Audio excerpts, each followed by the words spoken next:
Okay, so I think we have the full spectrum of pituitary conditions represented here, from non-functional tumors to prolactin to growth hormone tumors, uh, to more hypothalamic types of tumors like Rathke's cleft cyst and craniopharyngiomas. Um, so this is great. We have, and Cushing's we have. So we have pretty much all the real common conditions represented here. So I think that the topic for today is quality of life, and you guys know very well that hormones affect quality of life in almost every facet that's imaginable. Um, that hormones are things that are very, very tightly regulated by the body. I've often given presentations before where I go over the fact that, for example, a singular process, for example, regulation of water or regulation of salt in the body, has multiple different hormones that control that. And also that one hormone has multiple different effects on different body processes. So because hormones can be released in the pituitary gland, they don't just act locally, they act systemically. And so they can have systemic effects, from effects on cognitive function and memory and mood, to body temperature, to energy level, to sexual function. And so everything that we would classify as quality of life can be affected by pituitary problems. People are always trying to buy me a coat, get me a sweater or a jacket. And I think I'm going to just say yes from now on and open the store. Yeah. It's easier than trying to say my body doesn't register a temperature. I've had people come up and look at my arm like this going, "You don't have any goosebumps." I said, "Why would I lie? What would I have to gain by?" Right. So it's the pituitary is like a thermostat, but not just a thermostat for temperature, but for all these other physiological problems, or processes. Um, the issue with hormones and pituitary problems is that a person can have a subtle abnormality of pituitary hormones, and that could lead to very severe symptoms. And other people have very severe hormonal abnormalities, and they could have very few symptoms. So this is where it becomes a little bit more difficult, and everybody is going to be somewhat different in their susceptibilities to hormones.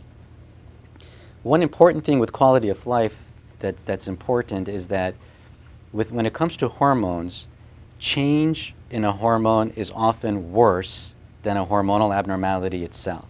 That when hormones are changing, that tends to cause more problems with quality of life and how we feel than if they are abnormal, but at least stably abnormal. Because we get used to it. So the body gets used to it, and when hormones fluctuate quickly, oftentimes it causes symptoms. And even when hormones fluctuate as part of a normal process, like, for example, the menstrual cycle, where hormones are shifting, and sometimes that could cause changes in energy, mood, all sorts of stuff in women, and it varies from woman to woman. And in fact, some women who have very bad symptoms during their menstrual cycle, and you look at their hormone levels and compare them to a woman, for example, who doesn't have any symptoms, those values could be identical, yet those two people with identical hormone levels can react to it differently, because a body can perceive hormonal change as being really, really harmful or disruptive. So when it comes to quality of life, hormonal change often is more problematic. The other thing with hormones, as with anything, is that too little hormone is bad and too much hormone is bad. For example, we have questionnaires for quality of life, and these are validated psychological questionnaires. And if you look at the validated questionnaire that is there for adult growth hormone deficiency, for example, which is lack of growth hormone in adulthood, and you compare that questionnaire to a questionnaire that we give to somebody who has acromegaly, as a person who has too much growth hormone, they're completely overlap, and they're in fact very similar. I mean, there's exceptions, of course, but for the most part, the effects on quality of life are very similar when a hormone is deficient and when a hormone is excessive. And so those quality of life questionnaires can be very similar. Again, the point is that it's the imbalance or change that affects us, and quality of life can be affected from too much or too little, and from change. The other problem with quality of life is that even when we can document that there's a hormonal problem and we begin to treat it, the treatment is never how it was intended to happen when your body was making those hormones themselves. Okay? So we know that hormones have a variation during the day. Some of them have a monthly variation, some of them have a daily variation, some of them have a second-to-second variation. And there's no way that we can replace hormones, especially when it's the pituitary, because usually that will affect multiple hormones at once, and try to replace all those hormones the way that they were naturally supposed to be made. So there could be an absorption problem. DDAVP, which is the pharmaceutical version of antidiuretic hormone, is a synthetic analog. Does not even have the exact structure as antidiuretic hormone. It's very similar. And it was never intended to be put up the nostril or even injected under the skin or taken as a tablet. Although all these formulations are available, you can use DDAVP orally, nasally, or as an injectable route. And even if we try to do that, we never can get the balance quite exactly right. We do our best, but again, the quality of life is affected because these hormonal replacements are always going to fall a little bit short compared to how nature was supposed to do it itself. We also, for example, can't really hook up people to a pump and have it be pumped into their body in these very tightly regulated amounts. Cortisol is another example of a hormone that is regulated on a second-to-second basis. And if we give cortisone, for example, as a dose per day, or sometimes we give 2 doses per day, or sometimes we divide it in 3 doses per day, you can never regulate it exactly how it was intended to be, which is a stress hormone that whenever the body is under any form of stressor, whether positive or negative, that cortisol is released. And cortisol has a diurnal variation where during nighttime, its values go very close to 0, and during the waking hours and early in the morning, the levels go up. So a problem inherent in pituitary problems is that there's multiple hormones going on at once or being affected at once, and we can never replace them exactly how they were supposed to be replaced. And if somebody is very sensitive to a hormonal abnormality, then that could make it difficult to get them to feel normal. And so somebody who has a hypothalamic or pituitary problem, and no matter how much thyroid we give them or how much we try to regulate things, they still may not be able to regulate temperature and be able to do a good job in important body functions.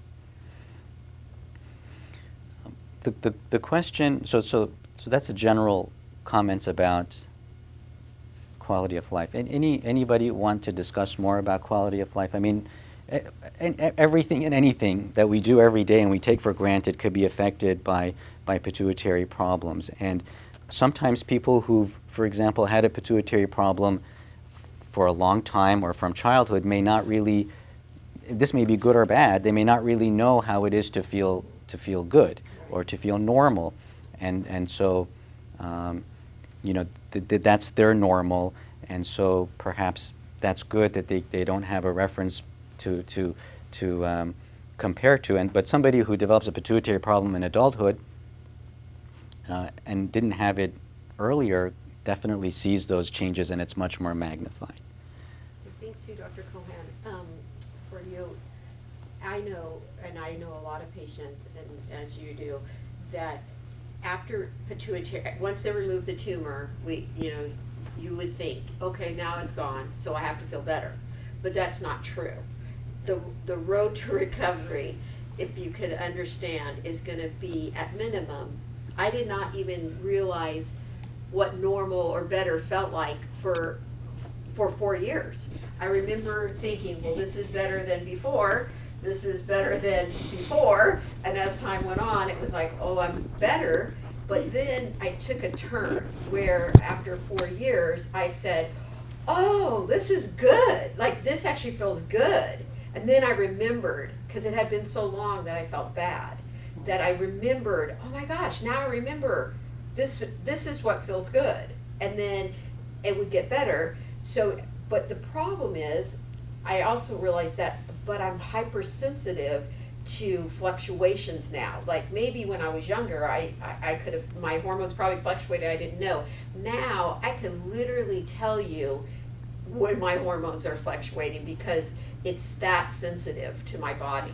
So it seems like 4 years is a long time. I remember when someone, I think Dr. Cohan and Dr. Van Hurley at the time had told me, 4 yees or so, and I'm thinking, 4 years?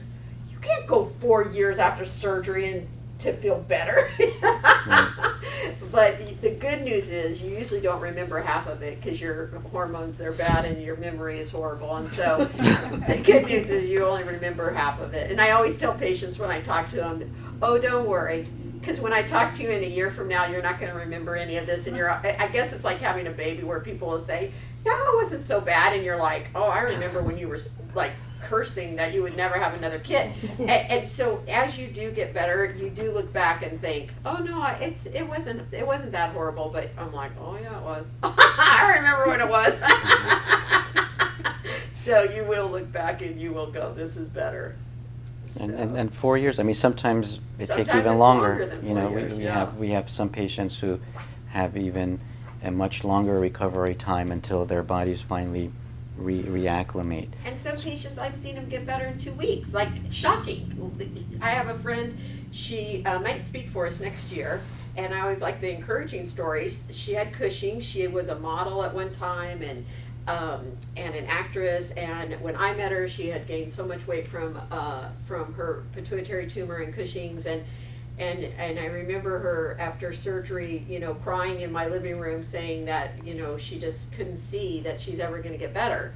And I said, okay, I'm going to tell you right now, in a year from now, you're going to be better. But you can't see it, but I can. So I'm going to keep those good thoughts for you. Now she's engaged, she's flying over to her husband's from Italy, she flies back and forth from Italy. It's only been 3 years. And she looks fantastic. She graduated from school. She's a psychotherapist in dance. She's, physically she's better and everything. So some people get better even quicker, but right. She's young. She's pretty young. And but we don't want to lose hope that that you're at a plateau and you'll never get better, because sometimes it's slow, but it gets better. Absolutely, and lots of patients who have pituitary problems and have multiple hormonal deficiencies have successful careers and do a lot of great things, and so it is a very individual process. Yeah, we don't want to paint the picture that this is some dismal thing where we can't even measure hormones properly, let alone try to give medications the right way. The body does have some degree of flexibility too, thank goodness. And for the most part, a lot of these things with quality of life can be improved, and people can have very successful, productive lives, and so that's important to mention. One of the tricks is to find a doctor that you communicate well with, who understands that sometimes symptoms are more important than lab work. So they, sometimes they don't want to, they're uneducated, and so they don't understand the fact that a symptom sometimes can override a lab work on when you've had pituitary tumors or you suffered from a disease like this, because, and not to dismiss what a patient is saying. So I think that's probably one of the keys to a healthy quality of life is making sure you're with a physician that understands what you went through and listens and kind of works with you on improving things when they don't seem exactly right. Christina.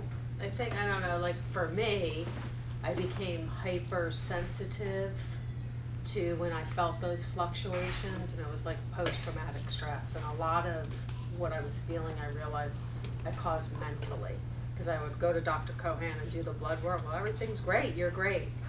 You know, I was probably just going through a fluctuation, first but few I years. mentally got myself hyped up that, oh, I'm feeling this, something's happening, and it wasn't. So I think you gotta look like what you're saying, but also realize what your mind can do to you too. And make Yeah. you think things that are there that aren't there. So again, having a good doctor to assure you you're fine and, you know, you have a little post-traumatic stress and acknowledging, I do, okay, you know, and then it dissipates with that. That gets better over the years, I Yeah, think. definitely. But in the beginning, I know a lot of patients, and that's why we have Dr. Patty Johnson come from a mental health professional friend of ours that comes and speaks at the meeting, and you can see her video online too. But because that, just like even going, Dr. Cohan's my family, you know, and I go in his office and my blood pressure goes up. Mine too. It's ridiculous. Not at the It's dentist, that, though. it's that blood pressure cuff in our office. I know, that poor blood pressure cuff in his office, you know. It's like, thank goodness he doesn't up my blood pressure medicine every time I come in, just because I'm like, no, I promise it'll be normal in a minute. But I know we do have, and we can talk about that too, that there is a certain amount after surgery that we get panicky of Sure. our lab work. And I mean, he's known me 14 years, and it wasn't easy the first few years with me. No, well, I think that the key is, again, is the delay in the diagnosis. So you saw what, like 20 doctors or more, and so, you know, there comes an element of mistrust and doubt, and so then finally when somebody says things are better now, then it's hard to believe that, and you still worry that there's something that's lingering, especially because not all the symptoms go away right away and they take time. So, Well, I'm amazed at how I've gotten some benefit out of this too, where my appetite went south. The foods that I used to like, I don't have a taste for. So I'm 50 pounds lighter, which is craziness. As they told me before, forget it, with the cells not being able to open and close, your pituitary is not working, that wasn't possible. Well, I found out that was the story. And now my endocrine, he's like watching me like a hawk because he's afraid my blood sugars are going to go way too low. And he never thought he'd ever say that a day in his life.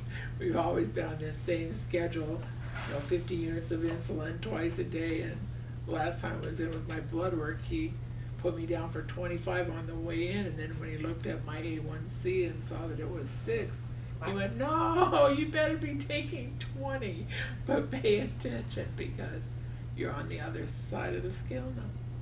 right. So, like I Right. said, you never know. One thing, there's always a balance or a trade-off of some kind. But those were some Right. of the things that weren't anticipated or expected, but I'm grateful for it. Well, it's important to be monitored carefully, like you're monitored carefully. Just going back to your situation where you had acromegaly, and now are dealing with some other tumors, and there's probably some connection. You know, we know that acromegaly, even when it's treated, continues to put a person at risk for the development of certain tumors, and most of those are colorectal and the intestinal tract, but having acromegaly and having it perhaps not diagnosed for about 10 years before you know you have it, that's exposing a lot of cells and a lot of tissues in the body to high levels of growth hormone. And guess what? That could feed a cell that's already kind of rogue and wants to replicate and become, proliferate to just sort of push it along. And so there probably is at some level a connection between acromegaly and having tumors later in life. And it's probably not a genetic thing where you can say, it's this gene that's doing all of these. And perhaps there is, and it'll be identified in the future. But again, a hormonal problem can have effects on something that seems very, very different because there's receptors for these hormones in every cell. I mean, growth hormone receptors are present in the uterus. They're present in the brain. So you can't argue that it can't have an effect in many different parts of your body when it's released in an aberrant or dysregulated fashion. Well, that's why, I was always thinking, since they said my episode with that tumor was so desperate that, probably wouldn't be a candidate for, any kind of tumor returning, particularly, pituitary and that.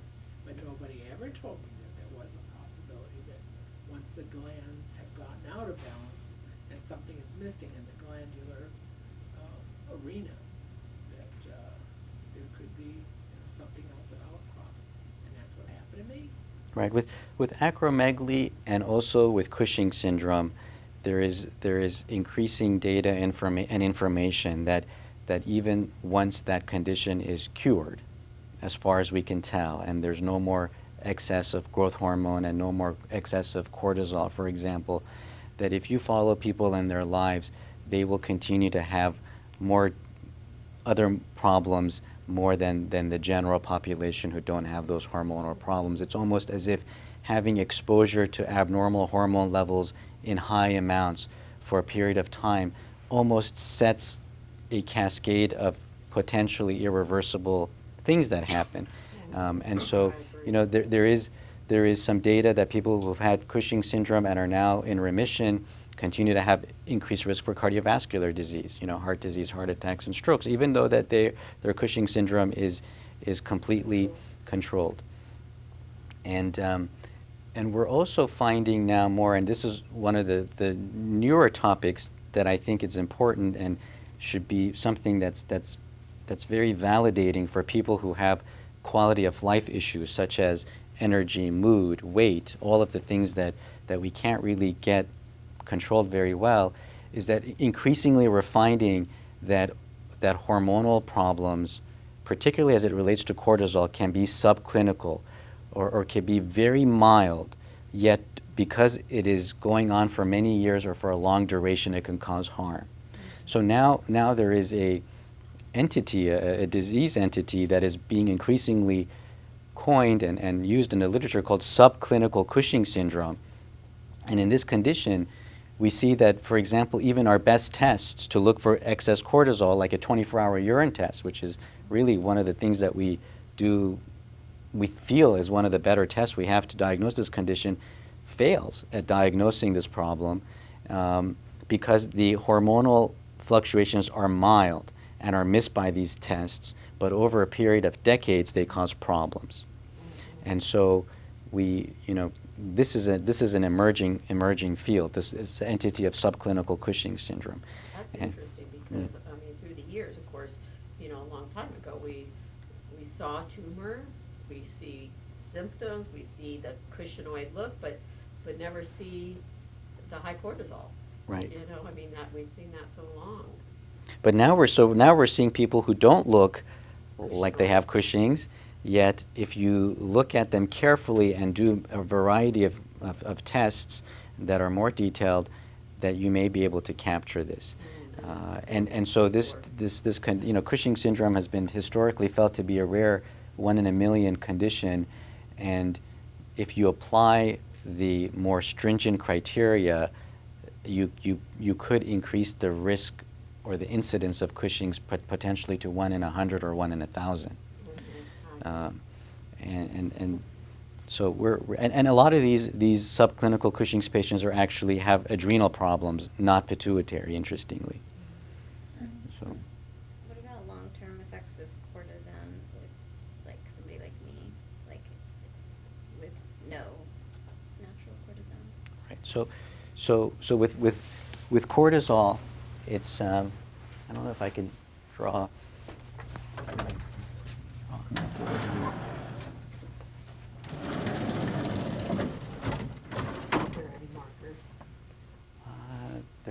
There's markers, but We can use this for the one right there.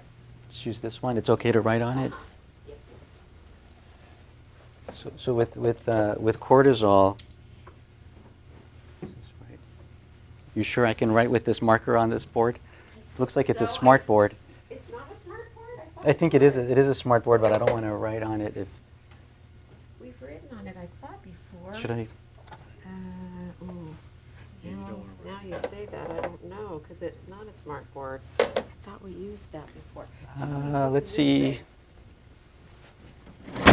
This doesn't go over. Well, anyway, we don't have to make a drawing. So the risk, when a person has low cortisol, they're at higher risk for complications, whether it's, heart attack, stroke, death, when you have a very low cortisol level that's untreated. When the cortisol level comes back to normal, your risk of these complications plateaus and flattens out. And as cortisol levels go up, your risk of all these complications go up again. So it's what I was going to draw is it's a U-shaped curve. That not having cortisol puts you at high risk for all sorts of problems, from heart disease to stroke, infections, immunocompromised state. As the cortisol level comes down to normal, so the risk comes down, and as the cortisol level goes high, all those risks come back again. So it's a U-shaped curve. So the goal is to try to get the cortisol back to normal. If we can get cortisol levels back to normal through replacement, then we can mitigate and minimize all those risks. The problem is that it's hard to get the levels directly back to normal. So we do our best. Right. Sometimes what will happen is that we will end up underdoing cortisol replacement, in which case a person may feel tired, may feel lightheaded, may feel like they crave a lot of salt, may feel depressed, those kinds of symptoms. Sometimes when we give too much cortisol, they may gain weight, they may be at risk for fractures, they may be at risk for diabetes, and so we do our best. The problem with cortisol is that there is no blood test that will tell us whether the replacement is adequate or not. So we have rough idea that the normal body produces about 10 to 20 milligrams of cortisone per day, and we generally err on the side of giving the 10 milligrams and see how the person does, because we don't want to expose them to high amounts of cortisol. And then we have to kind of adjust that depending on how they feel. I guess since it's unknown, is there, like, I know it aids in bone loss or things, like, are there other things I can do with, like helping prevent things, since it's kind of been unknown? Right. If I'm in the right range? So it's not a complete mystery. We know that the normal body makes about 10 to 20 milligrams a day. The problem is that it's a tightly regulated hormone. So it could be that, for example, driving on the 405 freeway and you're stressed, you need 15 milligrams on that day, and sitting here in a supportive environment, you may need 5 milligrams per day. But maybe you took 15 today, so today you took too much if it was an unstressful day. Right. So what can you do? So the negative effects of cortisol would be on the cardiovascular system if you take too much. So eat well, not too much fat, not too much sugar, exercise. That could help some of the concerns with weight and getting diabetes and so on and so forth. High cortisol levels or excessive exposure to cortisol can cause bone loss and osteoporosis. So again, exercise, especially if you do exercises with weights, taking an adequate amount of vitamin D. And a lot of times my patients are telling me, why are you fussing so much about vitamin D? Well, because if you have good amounts of vitamin D, then some of the negative effects on cortisol on bone can be reduced. Oh, I thought you just had some stock in that. Yeah. I mean, vitamin D problems are pretty rampant. I mean, most of us are deficient in vitamin D, including me. I mean, it's probably okay to be deficient if you don't have any other condition. But if you have a pituitary problem and you're on multiple hormones, some of which can affect bone metabolism and immune system, then having an adequate amount of vitamin D is really important. Taking calcium, but taking calcium from a dietary source. Now we think that taking calcium pills are more harmful than good. So we want people to get calcium from food rather than popping Tums or calcium citrate or calcium carbonate. Give the best food that you recommend. The best foods, if you can take dairy products, the foods that are high in calcium are dairy products. So Greek yogurt would be very good in calcium. You'll get 300 milligrams of calcium per day if you have a per serving of yogurt or a glass of milk. Sardines are high in calcium, if you like sardines. Green vegetables are high in calcium.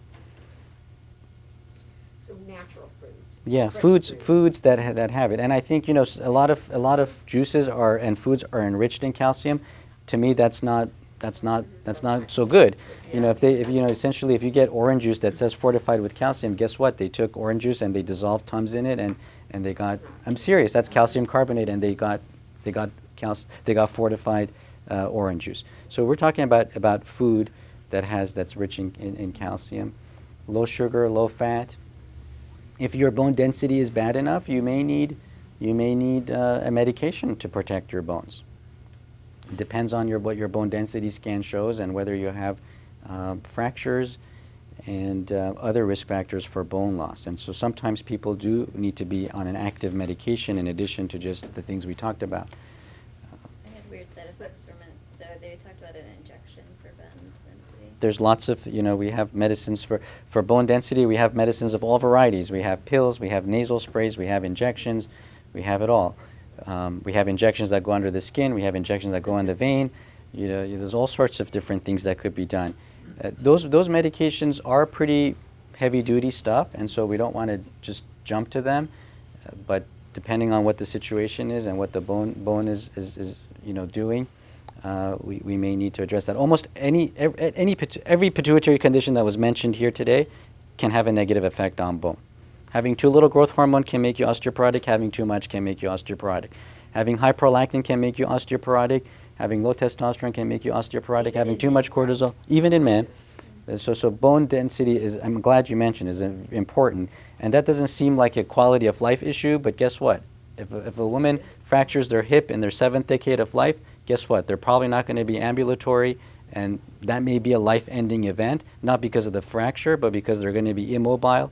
They're not going to be active. They're going to, perhaps get pneumonia and perhaps die from that. So this is, that's not just quality of life. That could be a quantity of life issue. So bone health is important, and all these hormones can affect hormone. Now, estrogen can have a good effect on bone. So in somebody who has pituitary deficiency, we do replace them with estrogen, and people who have pituitary problems, who have low estrogen, this is not the same sort of population of people who you've read about all the risks of hormone therapy in menopause. This is a different category. There's no question that a woman who's 20 or 30 or 40 who has low estrogen, that woman should be treated with estrogen unless there's some other factor, some other condition. So estrogen can have an important effect on bone. If a person is growth hormone deficient as an adult, that absence of growth hormone can affect bone density. So that may be one argument to give growth hormone to an adult who has already grown.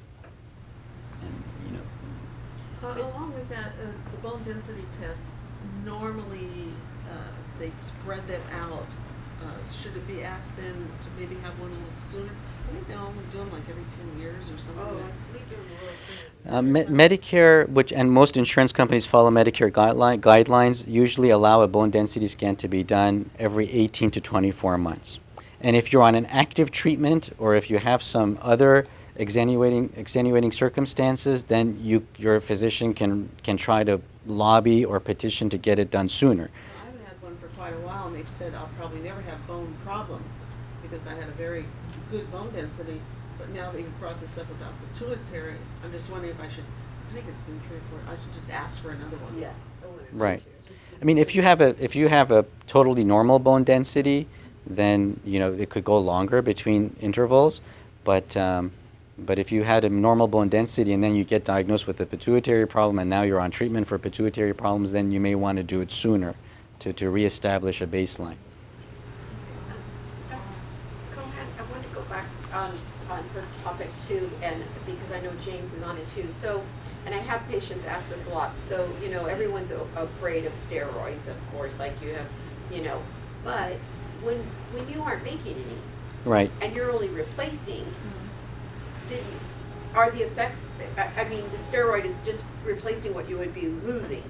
So it's not like you're putting it on top, like if you had asthma and you had to take these huge steroids or anything. So is she still at risk, and James are still at a high risk because they have to stay on this steroid, or is it a little bit better for? It's of course it's better. What you guys are doing, people who have pituitary deficiencies, are taking a replacement dose. You're taking an amount to to restore the level to normal. So the risk is different than somebody who has a normal level and is taking cortisol on top of that, let's say for an inflammatory condition or asthma or something like that. So of course, I mean, and that's why I wanted to show you the U-shaped curve, because if you don't have any cortisol, you're just as bad off, if not worse, as if you have too much. So the goal is to try to get you to a normal level of cortisol, and so the risk is fine. But the problem is that it's, getting the right dose of cortisol is sometimes hard. And so sometimes you are on the side of too much and sometimes too little, and and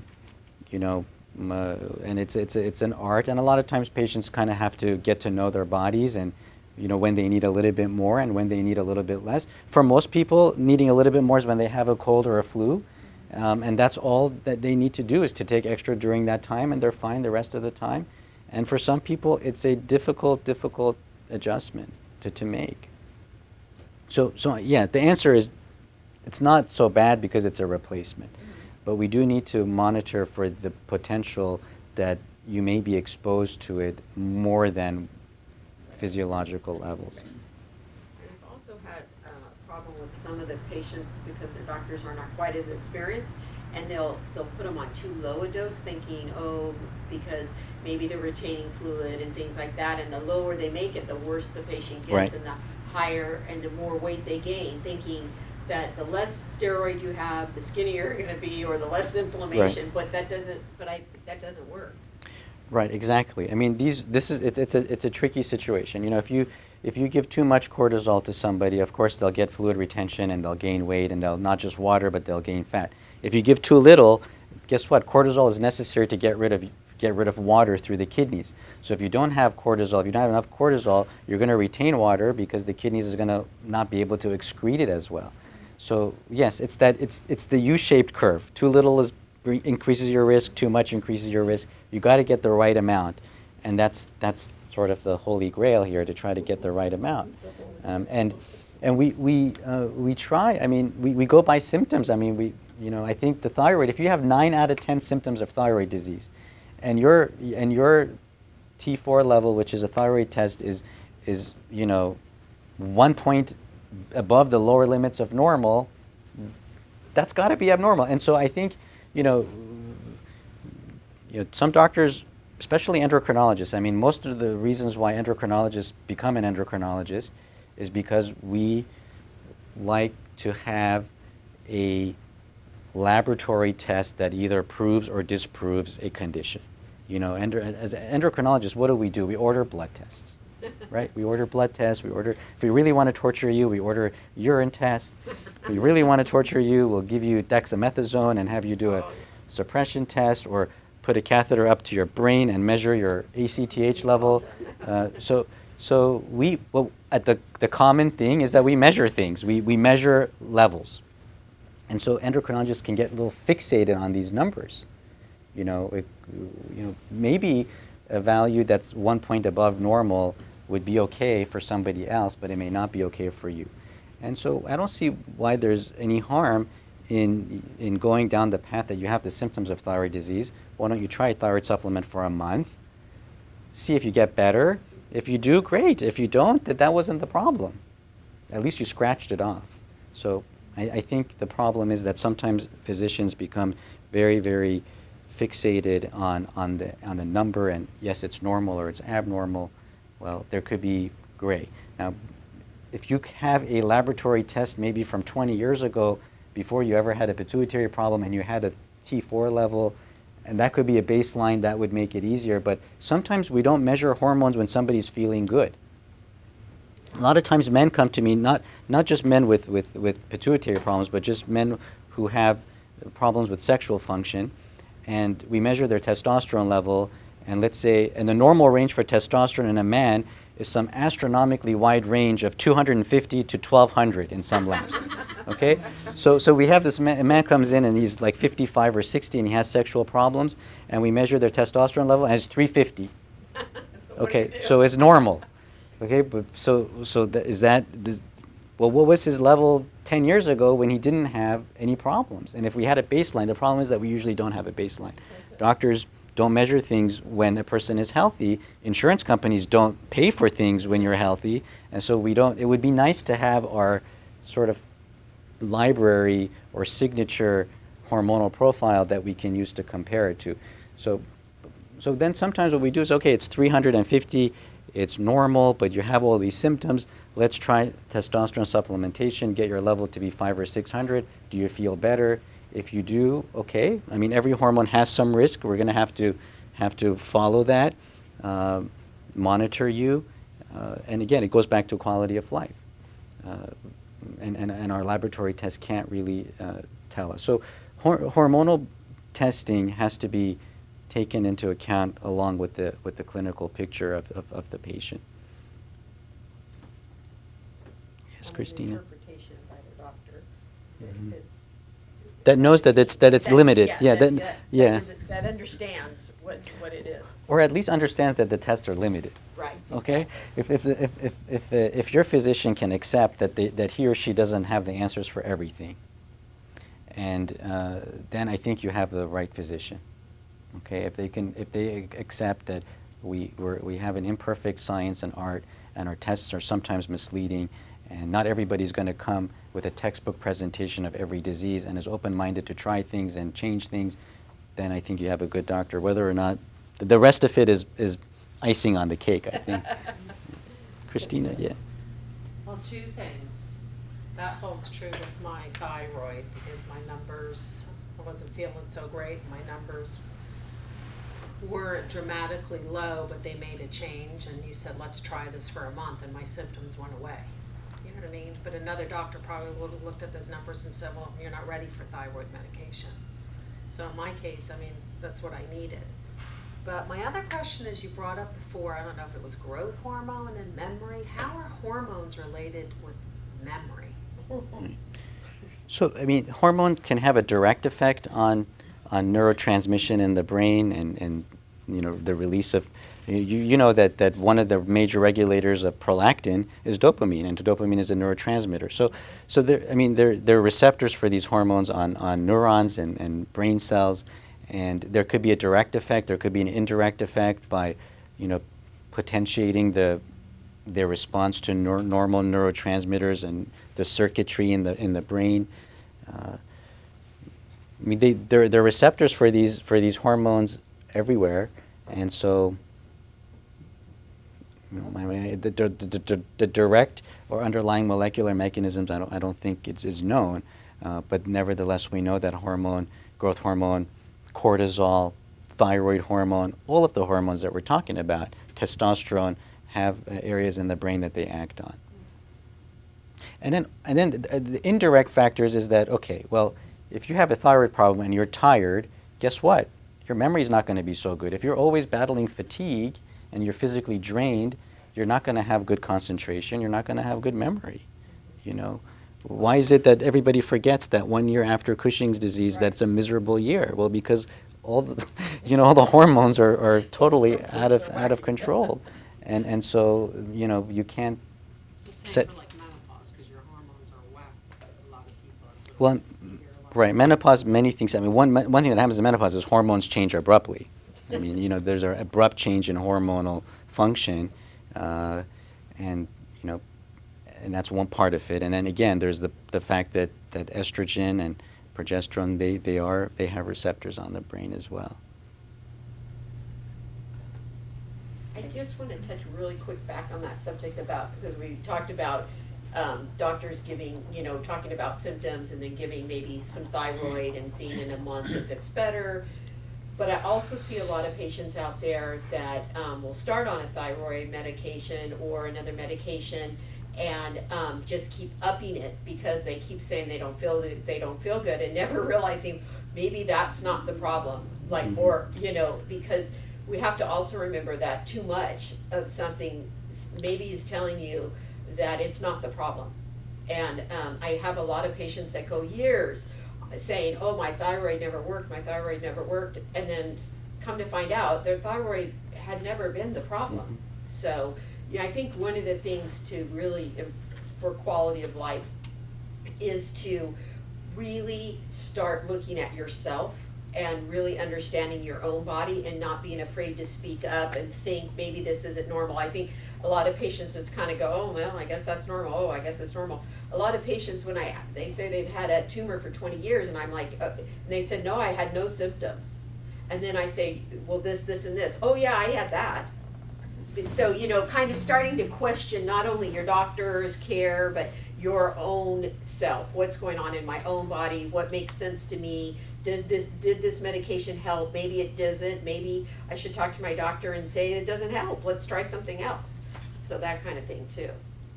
Right. So it could, exactly. I mean, you have to be open-minded that to change paths. That I mean, you know, you start on a path and it's not working.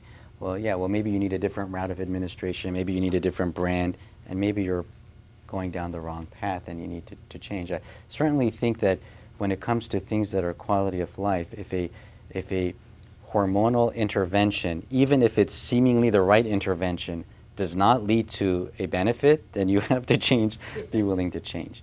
You know, yeah, go ahead. I have a growth hormone question. Has there been studies to see if it is caused to tumors regrowing or if it's beneficial?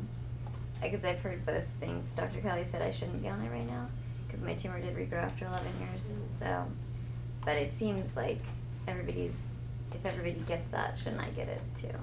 Right. Like normal. So I mean, you know, with growth hormone, again, what we try to do is we try to replace the level back to the normal range for somebody's age and gender.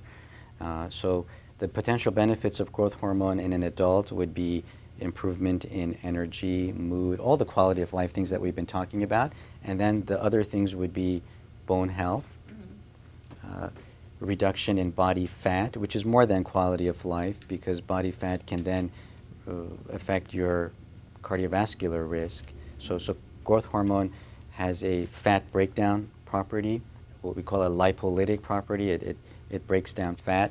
So, and particularly the fat that's around our organs, not just the fat that we can see under our skin, but the fat that's encasing the liver and the other vital organs in our body.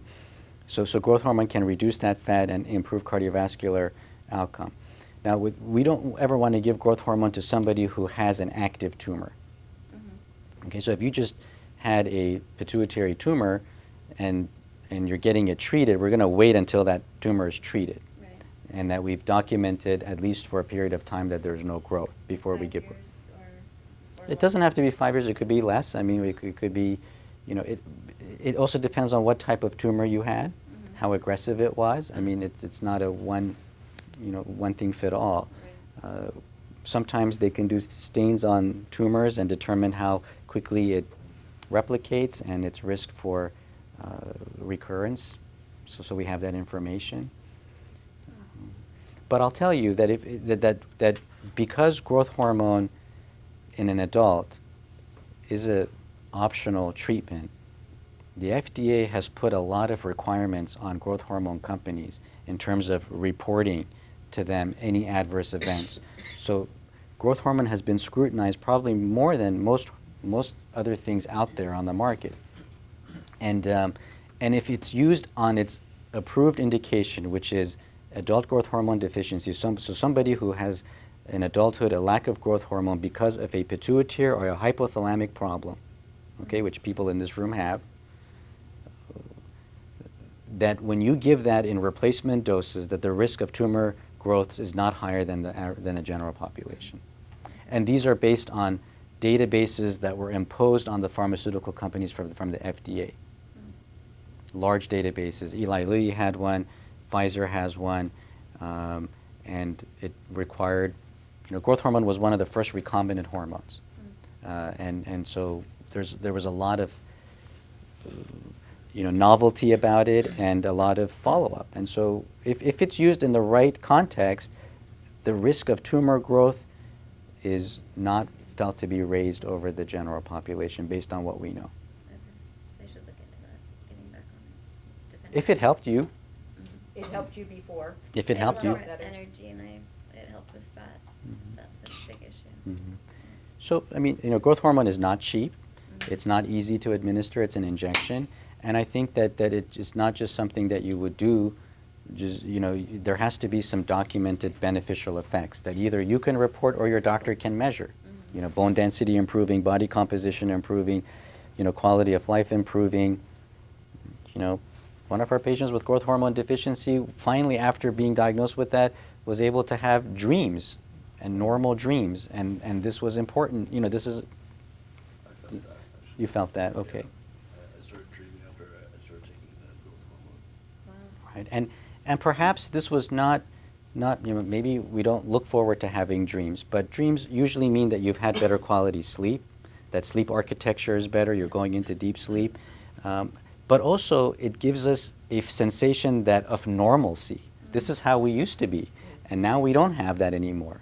I thought it was just the pizza you had. So there could be other factors. So it depends on the person. I've taken people off growth hormone who feel like it's not helping them. I've kind of really tried to encourage some people to take it, in people who I think would benefit from it, and it's mixed. So, but I wouldn't not take growth hormone because you're worried that it's going to increase the risk of a tumor, as long as that tumor has been treated, and as long as you continue to monitor that tumor. Craniopharyngiomas, which you have, are notorious for recurring. They are? Yes. I heard it was like 1% to recur after a certain amount of years. Of all the pituitary tumors that we've discussed that are here, I think it's cranios like are the most. 85. Yeah, cranios. Yeah, it's Cranios. high. Now, that doesn't mean that it's a recurrence that you need to have surgery on or act on, but a recurrence, something that you can detect on an MRI that it was smaller and now it's bigger. It's very high for cranios. Cranios are the most invasive non-cancerous tumor that I know.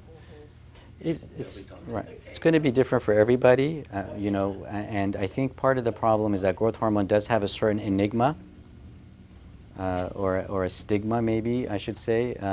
The stigma is that a lot of times growth hormone is used for the wrong reasons, right? Especially fountain of youth, anti-aging reasons, and so I think that sometimes there's a lot of prescriptions for growth hormone that are given in for reasons that are not approved to try to get your growth hormone level back to you were 20. That's, maybe that will help you for now, but maybe there's a reason why the growth hormone levels decline when you're 50 compared to when you were 20. So we do try to replace it to age-appropriate range. Yeah. So, What I can understand, well, I know it's true, but so say someone like Shadi who had a high growth hormone, but you get hers back down to normal, she still doesn't feel good. Right. People that have too high don't feel good. Who have acromegaly, they feel horrible. Absolutely. So why would people want to take growth hormone? They can't, if you don't feel good with it high, most patients don't. I don't know correct. why. So maybe it's not as high as an acromegaly range high, but their whole point is to replace it to youthful age levels, and so it may not be astronomically high. Well, sports guys like the muscle, the retention. Yeah, and, they take a lot. Yeah, but they go the distance with that. You can see with, the hitters and all that in baseball, a person that didn't have the growth hormone added could never outlast like that. And they know the difference between their muscle when they're using that and when they're not. So that's what they're out Right. for, is the But are they attaboy. gonna have problems later in life? I'm assuming something will shake out with the problem because your body wasn't meant to cooperate like that. Right. Right. It's with hormones. It's dose and duration. How much you take, and for how long. And so, if you take a high dose for a short time, it may not be as bad. If you take a smaller dose, but you take it for a long time. So with acromegaly, it's a condition of high growth hormone. It's continuously high, morning, night, Monday, Tuesday, Wednesday, January, February, March. These guys maybe are using it in a cyclic fashion. Who knows what they're doing? But ultimately, with hormonal issues, it's going to come down to the amount and the duration. If you have too much for too long, it's going to ultimately cause problems.